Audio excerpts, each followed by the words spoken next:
Well, my name is Juan Carlos Jiménez. I am a Basque journalist, and at the moment I'm working as a press officer for the festival, for the Web Festival, Seriesland. Okay, and then how did you know about the Yeosu? And then you say you just do some research a little bit through internet. I've been, forced in a way to make some research because as a press officer, I have been charged with the responsibility to release to do press releases, things like that for the local media, explaining the contents of the festival. Mm-hmm. One of the main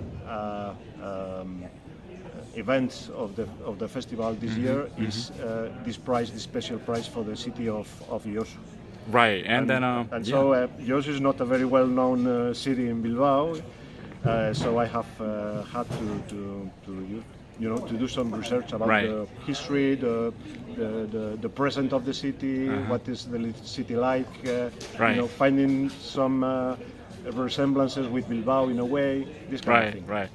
How knew you about the Yeosu, the uprising, those kind of instant history, just a little bit? Well, I'm afraid, like everybody else in this in nowadays world, by Wikipedia.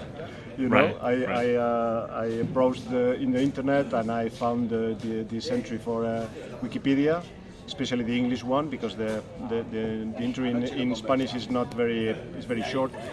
But in the English one there was they were mentioning this uprising, and so in a way it was inevitable to search this story because it was more or less the same time as the city was founded in a way. So Cold War, end of the Korean War, this kind of thing. So and I found that very interesting. Right. Also kind of similar to even the Spanish has some history, right? Similar those kind of history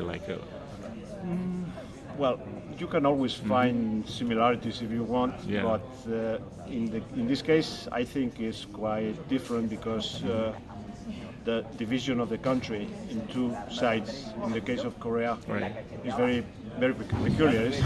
The only example I can think of is Vietnam. Because more or less at the same period. Right. In the case of Spain, there was one side won the war, so and the other one lost the war, so there was no division. Right. If you watched maybe that clip about some uprising and the killing each other kind of sad story, and then how you feel when they watch those kind of clip.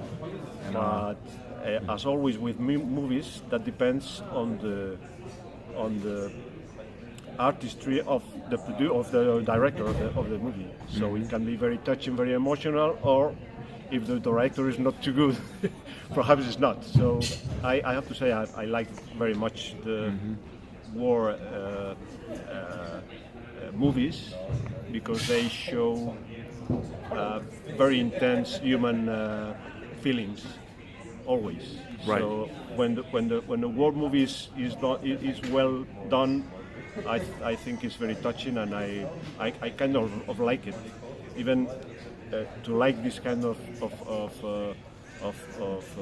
movies is in a way is inappropriate because it's a tragedy, Right. So I don't like the tragedy. The tragedy. I like the way the tragedy is told. Right. Yeah, that's why actually we are here to make even the tragic, right? We discover through the tragic we can do a healing process, right? Yeah. Okay, thank you so much Thank for you. the interview.